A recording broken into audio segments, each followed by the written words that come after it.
El ministerio existe para la gloria de Dios y el gozo del hombre en Cristo. Este es el propósito del ministerio.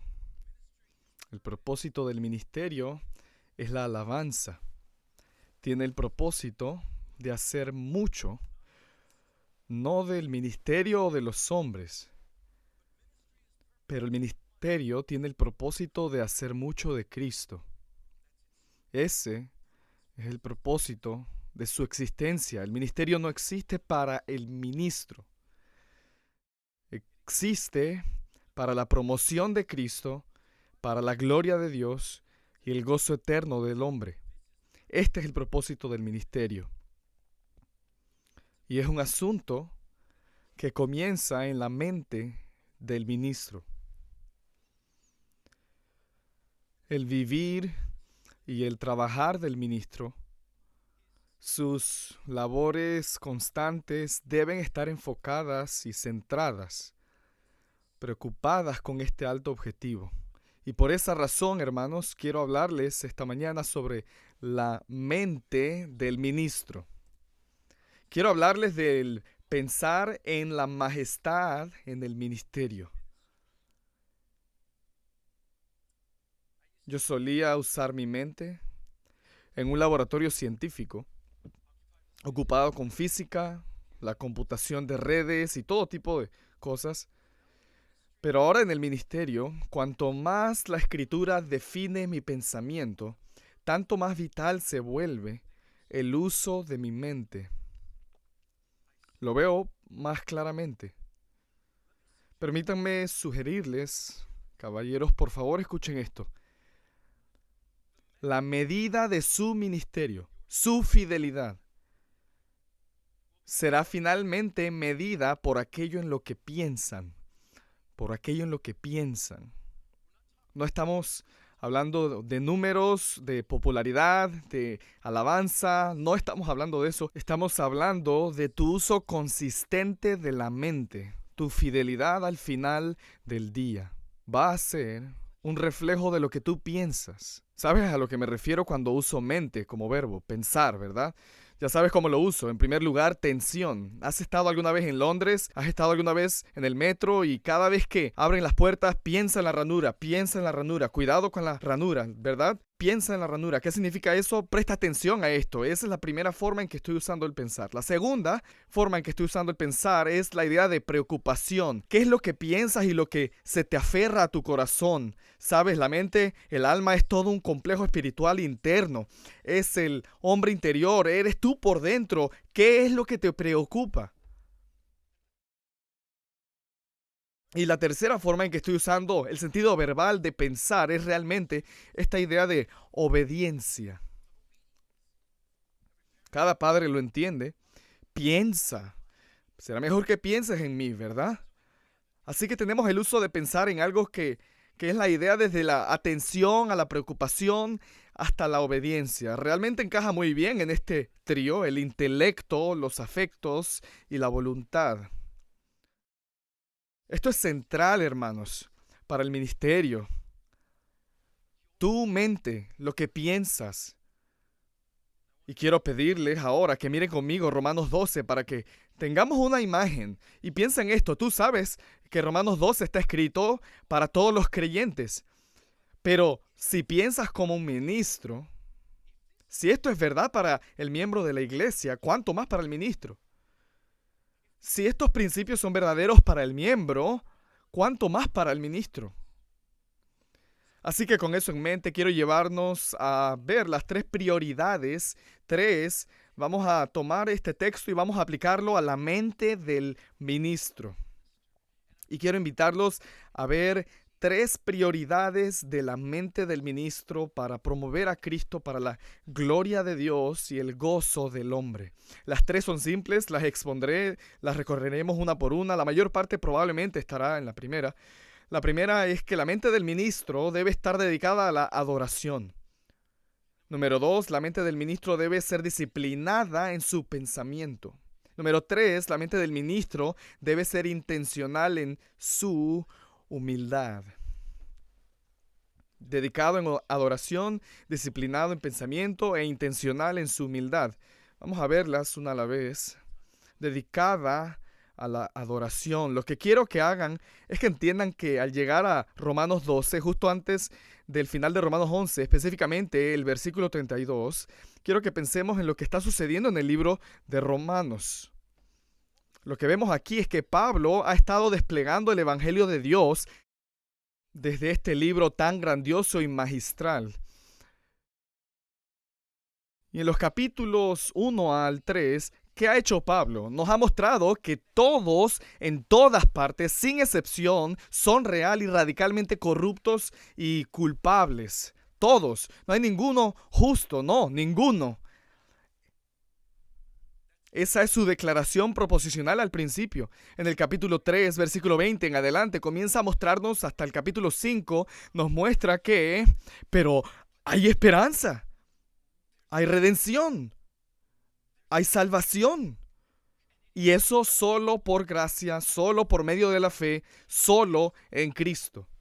Y el capítulo 5 abre con la gloriosa manera en que esa fe nos une a los beneficios de la obra consumada de Cristo, es decir, a través de unión. Y los capítulos 6 y 7 luego abren y despliegan cómo en unión con Cristo eres una nueva criatura cambiada. Y ahora la santificación se establece y comienza a manifestar la transformación de Dios en ti. Y luego viene el capítulo 8 y como un Everest comienza a exponer la soberanía de Dios en la redención y a explicarte, oh cristiano, que tropiezas y caes en tu santificación, que tu salvación está segura en Dios. Y luego los capítulos 9, 10 y 11 comienzan no desconectados, sino más bien afianzados sobre la seguridad. Comienzan a mirar a Israel y dicen, bueno, si nuestra salvación está segura en Cristo, entonces, ¿qué pasa con Israel? ¿Porque acaso Dios no les hizo promesas a ellos también? Sí. Ahora, no tengo tiempo para ir allí, ese es otro mensaje, pero 9, 10 y 11, Pablo expone cómo es perfectamente compatible. Ellos son totalmente culpables. Dios sigue siendo soberano y aún sigue teniendo una promesa para Israel. Con eso en mente, hermanos, él llega al final del capítulo 11 y es un crescendo. Y está llegando a este lugar donde acaba de exponer a judíos y gentiles y los propósitos y el plan de Dios y la cruz que nadie anticipó y que Israel fue atrapado, su corazón expuesto como un idólatra. Y aquí Pablo estalla. Míralo conmigo, miren, esto es asombroso. Mira el versículo 32. Porque Dios, y estoy leyendo de la NBLA hoy, porque Dios ha encerrado a todos en desobediencia para mostrar misericordia a todos. Sea judío, sea gentil, en el hombre solo hay desobediencia, pero en Dios hay misericordia. Misericordia. Con eso en mente, hermanos, quiero desglosar lo que tenemos aquí en 2 pasos. Esto es otra vez pensando en dedicados a la adoración, dedicados en la adoración. Y quiero presentarles que la mente del ministro debe dirigir en la adoración y debe dirigir para la adoración. La mente del ministro debe guiar en la adoración. Veámoslo primero aquí. ¿Por qué? Porque quiero empezar el final del 11 para mostrar que Pablo mismo es un ministro y él está modelando lo que un ministro del evangelio debe hacer. La doctrina es para la doxología, caballeros, no es para el debate. Es para la adoración. Y lo que Pablo modela es que está dirigiendo en la adoración. Oh, mirémoslo. Verso 33. Oh, profundidad de las riquezas y de la sabiduría y del conocimiento de Dios. Cuán insondables son sus juicios e inescrutables sus caminos. Pues ¿quién ha conocido la mente del Señor? ¿O quién llegó a ser su consejero? ¿O quién le ha dado a él primero para que se le tenga que recompensar? Porque de Él y por Él y para Él son todas las cosas. A Él sea la gloria para siempre. Amén. ¿Sabes lo que tenemos aquí? Tenemos capítulos de razonamiento del Evangelio que alimentan una erupción de alabanza al rojo vivo. Así es como lideras en el ministerio. Tus estudios erupcionan en alabanza. Primero te dedicas a la adoración. Primero eres un adorador antes de ser cualquier otra cosa. Estallando en alabanzas. En el centro de esta alabanza, sin embargo, nota esto, anótalo, porque todo se trata de Dios. Todo se trata de la gloria de Dios. Si te atreves a ministrar el evangelio, hazlo primero acerca de la gloria de Dios en tu propio corazón. ¿Ves? El punto es este. En el centro del evangelio está Dios mismo. ¿No es eso lo que acabamos de leer? ¿No lo captaste? Ha desplegado 11 capítulos de evangelio y no alaba a Dios por su salvación. Él alaba a Dios a través de su salvación para Dios. Alaba a Dios por ser Dios, por quién es Él. Ese es el punto. Es el centro de todo y esta es la cuestión. Piensa conmigo cuidadosamente. Los que son salvos no son el centro de la salvación. Dios es el centro de la salvación. La gracia no es el bien supremo. Dios lo es. Estas cosas, la salvación y la gracia, y solo a través de la gracia hay salvación, estas cosas son solo medios para el fin. ¿Y cuál es el fin? Sino que tú contemples y seas atrapado por Dios, por la gloria de Dios. Este es el punto. El evangelio es glorioso principalmente porque es el único medio para que los pecadores disfruten del Dios que es central y supremo. ¿Entendiste la matemática? La gloria no sirve al evangelio. El evangelio sirve a la gloria.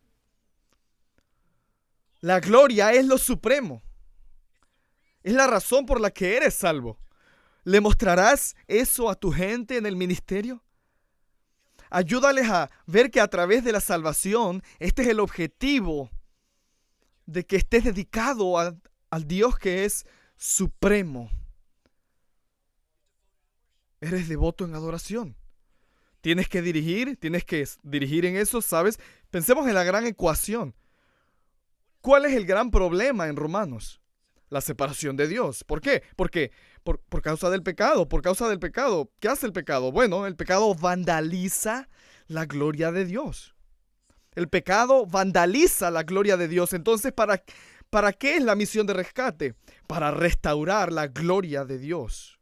Entonces, ¿para qué sirve el evangelio? Sirve primero para despertar el corazón hecho a imagen de Dios, para verlo tal como Él es, para dejarse atrapar por Dios. Ese es el objetivo. Y este es el punto. Y aquí es donde quiero llevarlos, hermanos, es anotar esto. Sí, por favor no me malentiendan. Sí, nosotros como pastores debemos amar a la novia de Cristo. Debemos servirla incansablemente. Y debemos buscar a los perdidos. Debemos orar y llorar por los pecadores. Debemos tener todas estas cosas. No me malinterpreten en eso. Pero quiero que vean el modelo de una mente de un ministro que piensa en la majestad. Míralo conmigo de nuevo. ¿Qué dice? Profundidad. ¿Y sabes qué es lo que significa? Es la única vez que se usa esta idea. La profundidad. Lo que significa es que hay algo que ves que solo te dice que no puedes verlo. Es un espectáculo de lo que no puedes ver. Ves la superficie. Agustín lo dijo bien. Puedo mirar el océano y solo veo la profundidad, pero no puedo ver el fondo. Y ahí está la idea. Pablo está diciendo, estoy estallando de alabanza al rojo vivo. Las profundidades de Dios. La profundidad de Dios. Solo puedes ver los bordes de sus caminos. Solo puedes ver incluso en la cruz. Solo puedes ver la superficie. Hay una profundidad aquí, hermanos, por la cual el ministro de Dios debe estar atrapado. Una profundidad que no se puede sondear. Una profundidad de la cual no puedes ver el fondo. Es una profundidad que debe agarrarnos y definirnos. Y así que el punto es este. Cuando tú escuchas que debes glorificar a Dios, ¿sabes lo que piensas? ¿Qué es lo que debo hacer? En lugar de, oh, la profundidad. Tiendes a pensar, tengo que hacer algo. No, no, no. La manera que glorificas a Dios primero es detenerte y decir, oh, la profundidad de Dios. Es primero estar quieto y saber que yo soy el Señor. Esto es lo que tú como ministro debes hacer. Así que tú como ministro, así debes dirigir. Oh, profundidad. No se trata primero de lo que haces. Se trata primero de dónde está tu mente. ¿Estás pensando en la majestad? ¿Eres un cautivo de esta gloria? Este es tu más alto llamamiento. Bueno, él dice de las riquezas y de la sabiduría y del conocimiento de Dios, y si estuviera tiempo para desglosarlas, notaría que cada una de ellas tiene algo que ver con Cristo. Él es la abundante, inescrutable, inconmensurable riqueza de Dios. Él es la sabiduría de Dios encarnada. Él es el conocimiento de Dios, la revelación de Dios. Y también se manifiesta en su venida, en su vida, en su sufrimiento, en su muerte y en su resurrección y en su ascensión y en su regreso. Todo esto se manifiesta el conocimiento de Dios, sus planes, propósitos, caminos que van más allá de los nuestros. Y Pablo se maravilla. Oh, las riquezas de la sabiduría y del conocimiento de Dios. ¿Cuál es el punto? Esto no es mera teoría. Esto es una realidad concreta que Dios sabe lo que hace. Pablo acaba de repasar Israel y la iglesia y dice, Dios sabe lo que hace. Y esta realidad concreta llega a un punto en la cruz, de tal manera que incluso la cruz sería lo que está presionando aquí a Pablo. En profundidad. Ahora, el énfasis que pone en la siguiente frase cuando dice cuán insondables son sus juicios e inescrutables o insondables son sus caminos. La terminología aquí es muy clara y fuerte y habla de huellas. De huellas. Habla de un animal que huye de su depredador. Hablamos de una presa de la que el depredador no puede seguir el rastro. Literalmente es una palabra compuesta que está describiendo cómo no hay manera de rastrear a dónde va. Es como un sabueso persiguiendo a su presa y sin embargo, se va a través del agua y el olor desaparece. Y así es con Dios. Mis pensamientos no son vuestros pensamientos, porque mis pensamientos son más altos que vuestros pensamientos, declara el Señor. Esta es la idea, no se puede rastrear esto. Nadie podría haber anticipado la gloria de la cruz en toda su gloria. Esto es la razón por la que Pablo estalla en alabanza. Este glorioso Dios mismo, sus caminos, sus propósitos, sus pensamientos. Y no quiero que te pierdas la mente de Dios aquí. Noten que la mente del ministro debe estar primero cautivada con la mente de Dios. Ahí es donde todo comienza. Ahí es donde tenemos que pensar y dirigir. Oh, es hermoso, es maravilloso. Me cautiva sus caminos. Sus caminos. Oh, ¿saben? De nuevo, nadie anticipó la cruz. Quiero que pensemos ahora en estos caminos de este gran Dios, de este Dios glorioso. Es totalmente inconcebible que alguien tan digno, que alguien tan hermoso, que alguien tan asombroso, alguien tan majestuoso planeara y se propusiera acumular tanta vergüenza sobre sí mismo por el bien de criaturas tan insignificantes y tan desagradecidas. Es inconcebible. Oh, profundidad. Esto es a lo que estamos siendo llamados, hombres. Este es el énfasis. ¿Quién ha conocido la mente del Señor o quién llegó a ser su consejero? Me impacta, ¿no es así? ¿A ti no? Ya sabes, en el ministerio alguna tragedia le ocurre a una persona y lo que pasa, lo primero que hacen es no decir, oh, profundidad de Dios, oh, las profundidades de Dios. Le dan consejos a Dios. Yo no lo habría hecho así. ¿Por qué tiene que ser así? ¿Qué es todo eso? Creo que lo debiste haber hecho diferente, Señor. Eso es lo que es. Aquí Pablo se reduce, aunque llora y aunque está en profunda angustia por la pérdida de sus parientes, él aquí adora. No dice, oh, ¿por qué? Él dice, oh, las profundidades. ¿Quién va a aconsejar a Dios, el Todopoderoso? Él es perfecto en todos sus caminos. Como ministro, tú debes tener esa mente. Tú debes dirigir en esa mente.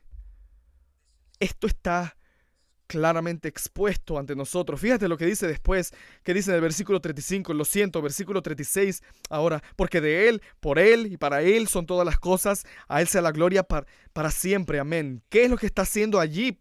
Bueno, nos está mostrando el autor, la agencia y el objetivo, porque de Él, por Él y para Él, y sí, por Él, es decir, por la obra misma de Dios son todas las cosas. Y ciertamente sabemos que Dios no es el autor del pecado, pero es soberano sobre él. Cada detalle, hermanos, de Él, por Él y para Él son todas las cosas.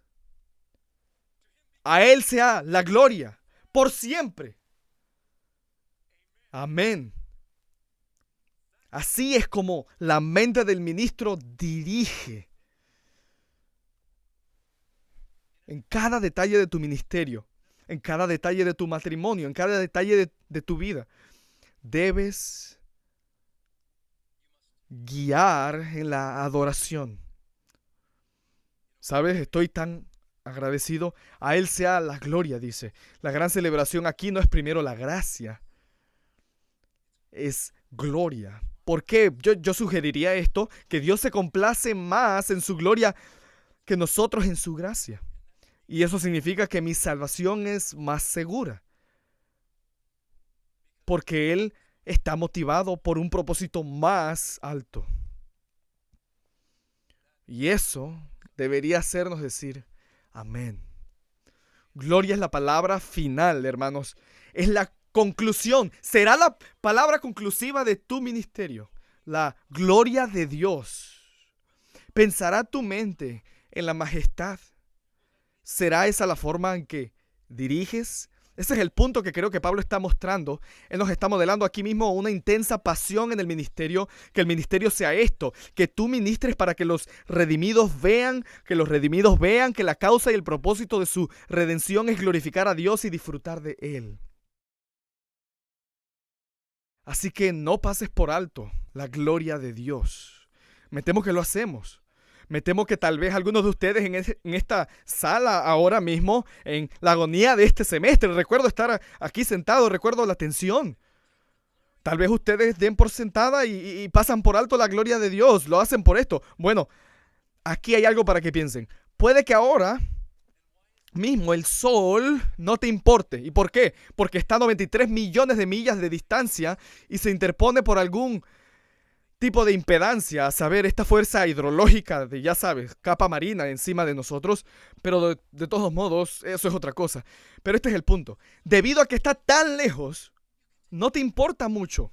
Pero cuando te acercas al sol, está tan solo a 6.600 grados Celsius, no puedes ignorarlo.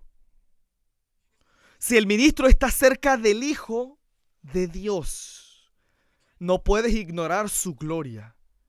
Solo cuando estés distante de Él, seguirás jugando tu juego ministerial y perderás de vista su gloria. Solo cuando hay nubarrones en tu vida que impiden el calor y la luz, seguirás tu propio camino y harás que el ministerio se trate de otra cosa. No se trata de otra cosa. El ministerio existe para glorificar a Dios y gozar de Él para siempre. Para eso existe. Y ahí es donde tu mente debe comenzar. Bien, dije que había dos cosas bajo este primer encabezamiento. Otra vez, es primero y ante todo que debes estar dedicado a la adoración. Y primero, entonces, diriges en adoración, pero diriges para la adoración.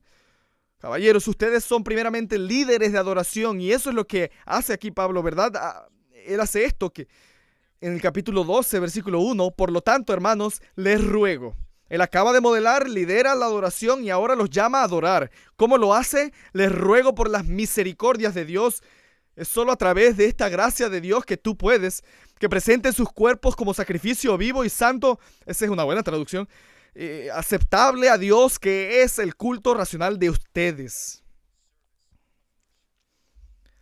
Aquí se nos dice que todos los 11 capítulos del Evangelio no es para que debatas, es para que adores. Y es para ti entonces como ministro, para que llames a otros a adorar. Y hermanos, no pasen esto por alto. ¿Presentar su cuerpo en sacrificio? ¿Qué es eso? Es lenguaje de templo. Eso es lo que es. Es el lenguaje de templo. Está hablando de adoración apropiada, formal, aceptable, agradable a Dios. Es decir, tú estás dirigiendo en el ministerio por el bien de la adoración. Tú estás allí principalmente para que los pecadores adoren a Dios. Ese es el punto. ¿Es ahí donde está tu mente? Ahí es donde debe estar. Y cuando él habla de un sacrificio ofrecido, pienso en esto, tú sabes, en el antiguo pacto, cuando un sacrificio era ofrecido, era una vez y para siempre dedicado al Señor. No lo recuperabas y esta es la idea. Llamas a la gente a eso. Primero lo modelas y luego los llamas a ello. No pones tu mano en el arado y miras atrás, no haces ninguna otra cosa, ni te distraes con las cosas que tu mente puede pensar, pero tú, ante todo, eres atrapado y luego comunicas, profundidad. Bien, él dice que este es nuestro servicio espiritual de adoración y puedes mirar en el griego y ver cómo estos son términos fascinantes. Legizomai está hablando de lógica e intelecto y razón y sin embargo sigue siendo espiritual. Ese es el punto, es intencional. Es más que lo que haces, es tu objetivo, es tu razonamiento, es tu meta. Es el punto en que el libro ha estado tratando el problema del pecado.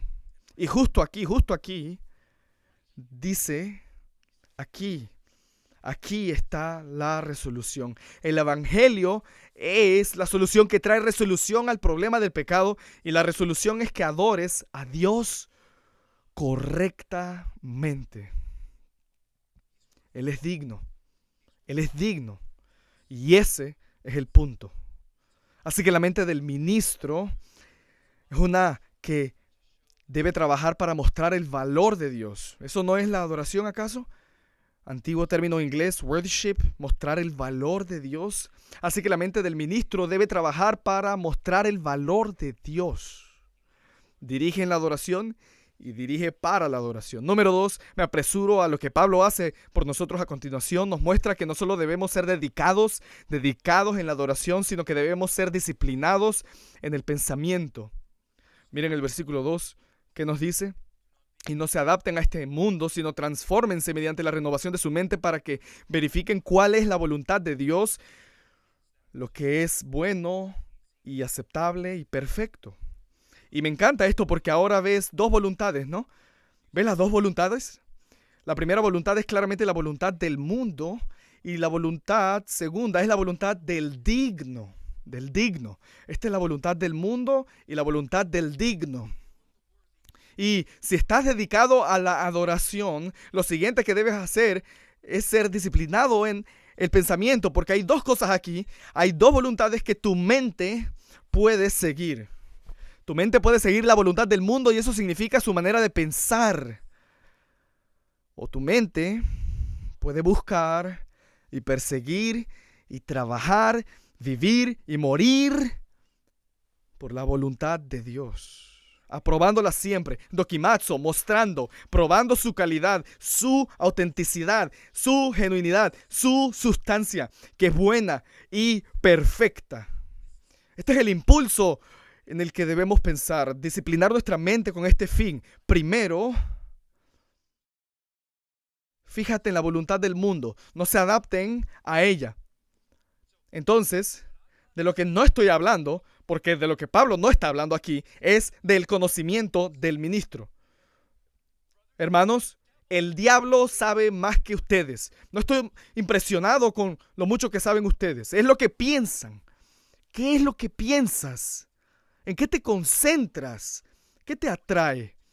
¿A qué le das mucha importancia? ¿Hacia qué te sientes atraído? ¿Cuál es el centro de tu alma? ¿Y eres disciplinado ahí? ¿Se distrae tu mente cuando oras? ¿Vaga tu mente cuando estudias? ¿Cuando estás solo? ¿Cuando estás cansado? ¿Cuando sufres? ¿A dónde va tu mente? ¿Lleva tus ojos a mirar cosas que no deberías mirar? Porque ningún pecado en este salón se ha cometido jamás aparte de la mente. La mente dirige en tu alma. Cada pecado, cada aventura fue primero una concepción en la mente. Y si has de glorificar a Dios, si has de tener la mente de un ministro, primero tienes que ser dedicado en la adoración y segundo, que eso no ocurra esporádicamente, sino que te defina. Sean disciplinados en sus pensamientos, hermanos. No estoy hablando de que empiecen aprendiendo griego y hebreo. Puedo entrenar a cualquier ateo para hacer eso. Estoy hablando de que, ¿qué haces con ello? ¿Dónde está tu corazón? ¿Qué es lo que vuelves a pensar todo el tiempo? ¿Dónde está tu valor? ¿Qué es lo que dices? No, esto es más valioso, esto es más valioso. Esto es lo que hago con ese conocimiento. Esto es lo que hago en esa situación, con esa oportunidad. ¿Qué hacen con su mente, hermanos? ¿Permiten que las influencias del mundo y las voces rivales se apoderen de tu mente? ¿Y sigues predicando a Cristo y viviendo sin Cristo? Sucede, ¿sabías? ¿Cómo? Debido a una mente indisciplinada. Así es como sucede. Así es como sucede. Una mente que por dentro nadie ve tus pensamientos. Oh, si tan solo pudiera conectarme y de alguna manera inducir en una pantalla tus pensamientos, incluso de esta última semana. ¿Cuántos de ustedes se regocijarían con ese pensamiento?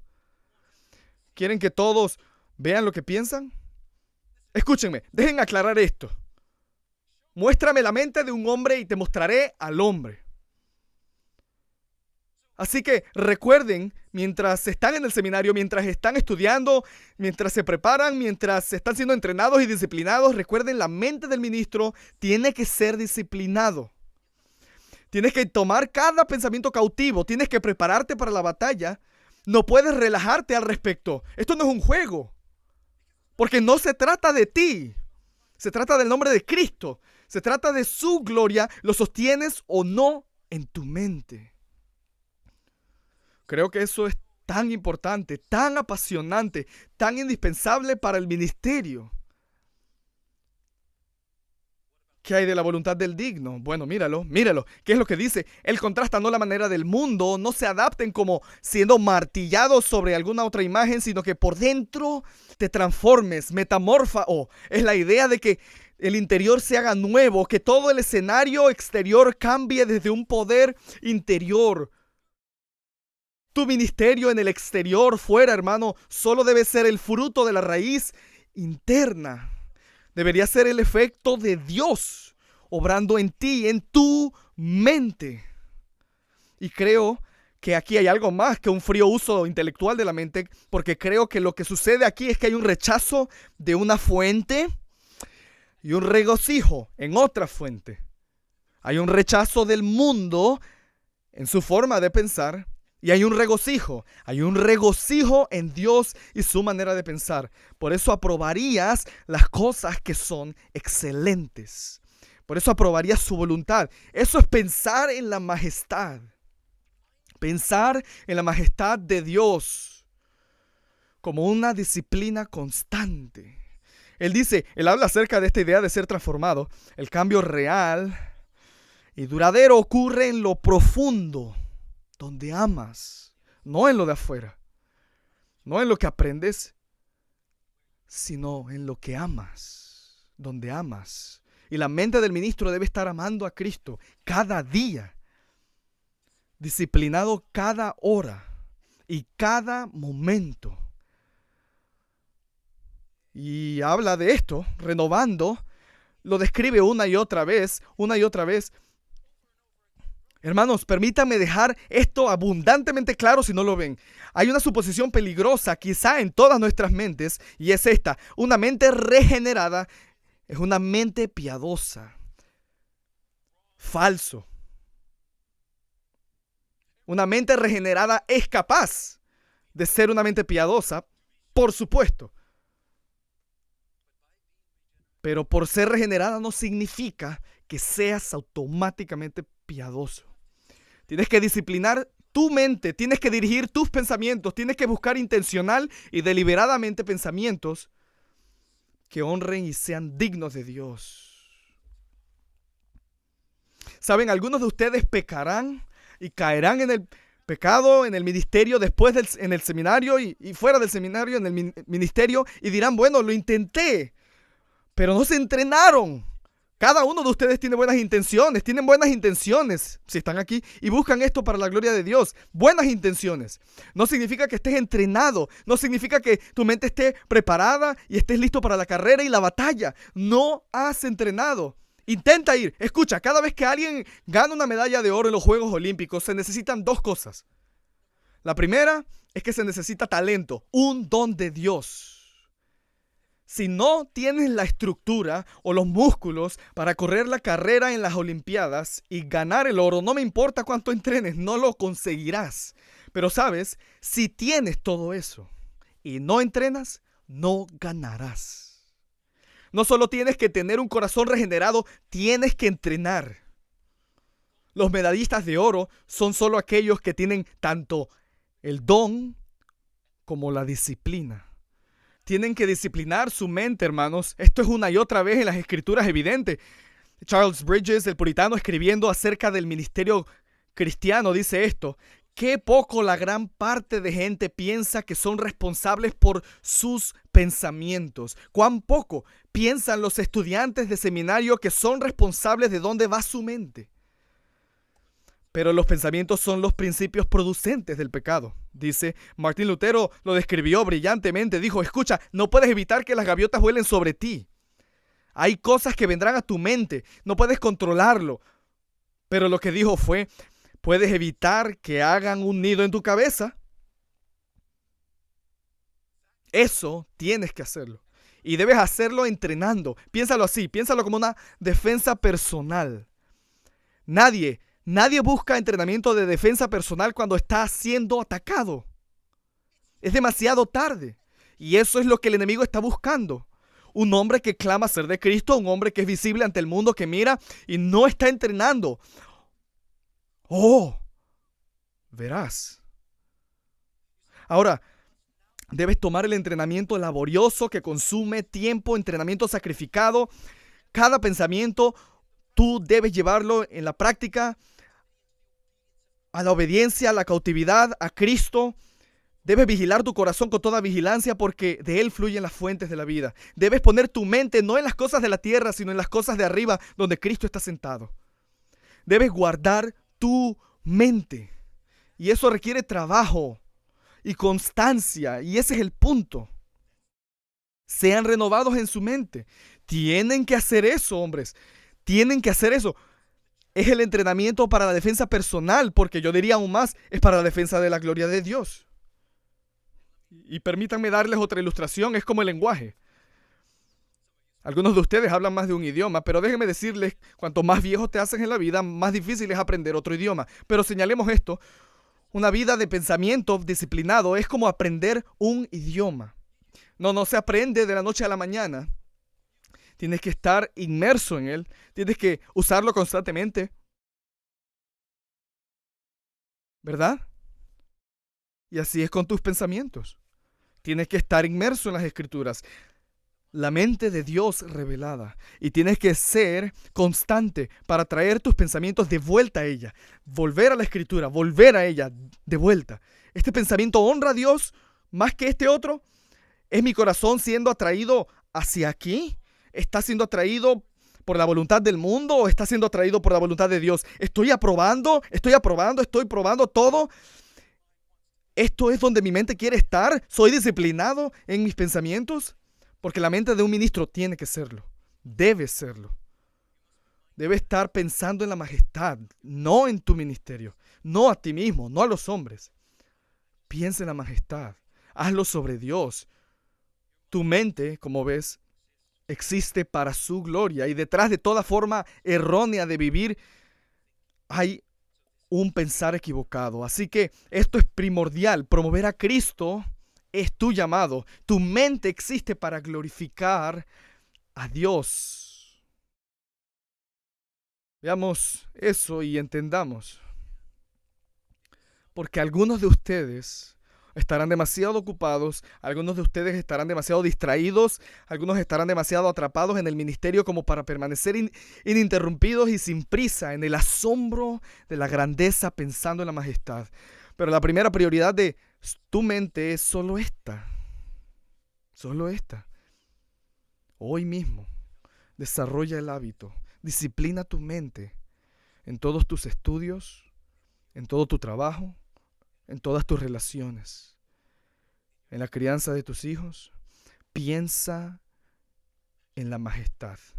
La tercera y última que vemos de Pablo es que no solo debemos ser dedicados a la adoración, no solo disciplinados en el pensamiento, pero por último intencionales en la humildad. Y puedes verlo ahí mismo por ti mismo en el verso 3, porque en virtud de la gracia que me ha sido dada, digo a cada uno de ustedes que no piense de sí mismo más de lo que debe pensar, sino que piense con buen juicio, según la medida de fe que Dios ha distribuido a cada uno.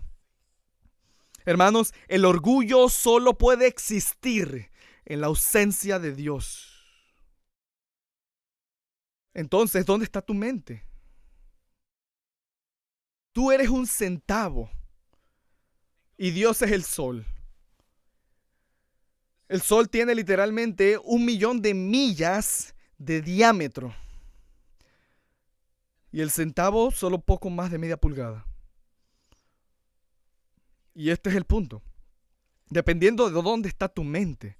Si tu mente está cerca, pensando mucho en ti, acercándose cada vez más a tu punto de perspectiva, media pulgada puede eclipsar el sol. Pon una moneda tan cerca de tu ojo y no podrás ver el sol. 1.000.000 de millas de ancho. Pero cuanto más se acerca ese centavo al sol mismo, mientras más se fija la mente en Dios y menos en el yo, mientras más la mente piensa en la majestad, absorbido en gloria. Y tú, como Juan el Bautista, menguas solo para que Cristo aumente. ¿No es ese el punto del ministerio? ¿No es ese tu llamado? ¿No es eso exactamente de lo que habla este texto? No pienses más de ti mismo de lo que deberías pensar. Aquí también vemos dos cosas. Rechaza la arrogancia y regocíjate en la gracia. Rechaza la arrogancia, es muy claro, lo dice muy claro. No pienses de ti más alto de lo que deberías pensar. Hypofronein, alto, hyper, alto y sobre el borde, fronein. Estás pensando demasiado alto de ti mismo. Y dice literalmente de lo que deberías pensar.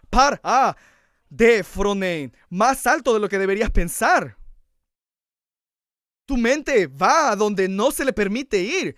Estás poniéndote en el lugar de Dios.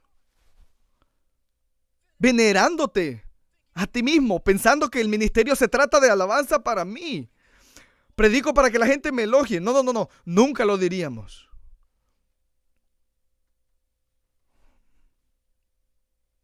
Nunca lo diríamos, pero lo pensamos.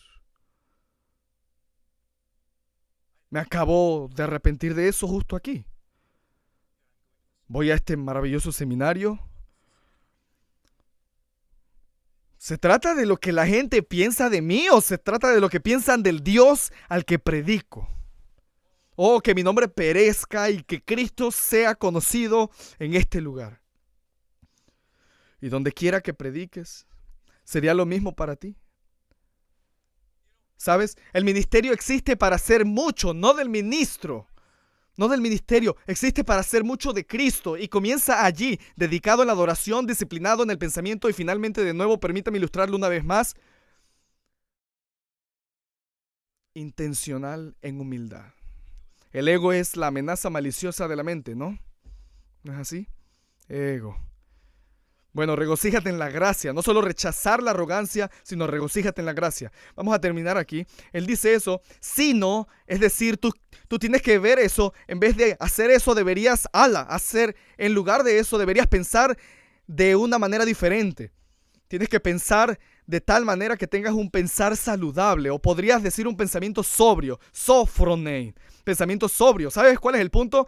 Él está añadiendo el prefijo sobre la sobriedad. ¿Sabes por qué? Bueno, porque el orgullo es borrachera de la mente, y la gente borracha no piensa bien, no son claros. Su juicio no funciona, sus sentidos están aturdidos. ¿Qué pasa en un control de alcoholemia? Alumbras con una luz a los ojos y ¿qué pasa? Las pupilas no responden. No responden a la luz. La palabra de Dios brilla dentro de un ministro y su alma no responde porque está tan borracho consigo mismo. ¿Me entienden? Eso es embriaguez del pensar. Y no tiene lugar en el ministerio. Ningún lugar. El ministerio no existe para el ministro. No hay lugar. Bueno, dice, según la medida de fe que Dios ha distribuido a cada uno. Oh, qué cosa tan maravillosa es esa. Dije que no solo rechazaras la arrogancia, sino que te regocijaras en la gracia. Incluso al final de esta charla sobre la humildad, él dice, tú sabes, tienes que ser traído de vuelta. Tu mente debe volver a esto. ¿No te das cuenta de que incluso tu propia fe es un don de Dios? ¿De qué te puedes jactar que no hayas recibido? Todo de lo que te podrías jactar es un don, una bendición, una misericordia, una gracia. Incluso tu fe, incluso tu capacidad de saber y entender más que lo demás. Es un don, un regalo. Así que haz más de Cristo con Él. Haz más de Él. Ese es el punto. Regocíjense en ese don. Es una mayordomía, caballeros. Es una mayordomía. ¿Saben lo que Bunyan dijo? ¿Verdad? Spurgeon hace eco de esto. Bunyan bajó del púlpito, uno de sus amigos vino y le dijo, hoy predicaste bien. Y él dijo, llegaste muy tarde. El diablo me dijo eso antes que bajara del púlpito. Ahí está. No pienses demasiado en ti mismo. Entiende que todo es, si puedes predicar, entonces predica a Cristo porque es un regalo de Dios para su gloria, no para la tuya. Ese es el punto.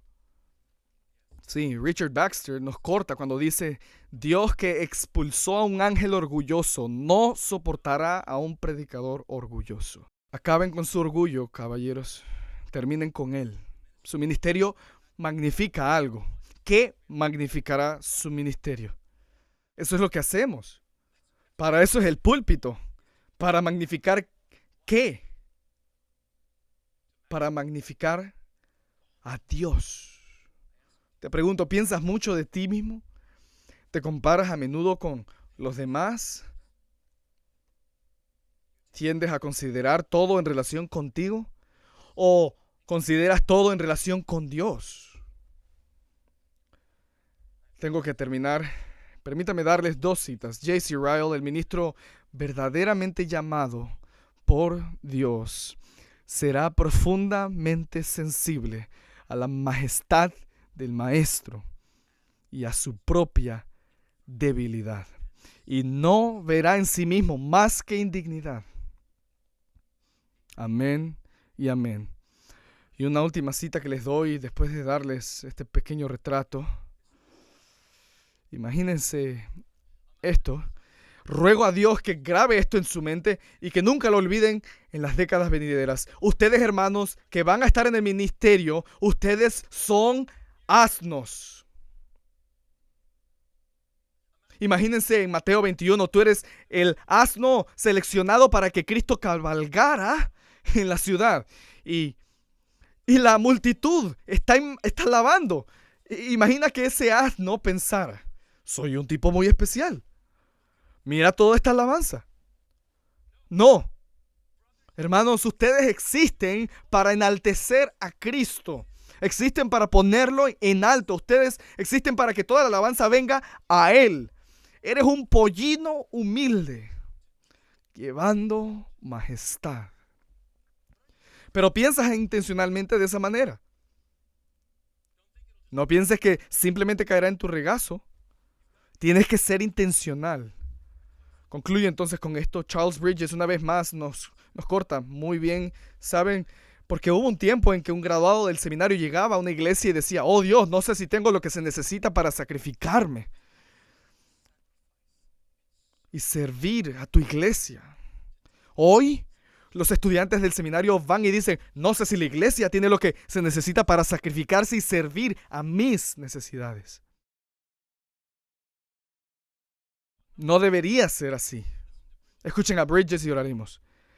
El mal más dañino y degradante de todos es convertir nuestro sagrado oficio en un medio para exponer nuestra propia excelencia, prostituyendo las glorias de la cruz para la indulgencia de nuestro propio orgullo, poniendo un velo sobre las glorias de un maestro adorable y cometiendo un robo contra él, incluso en el profeso negocio de exaltarlo.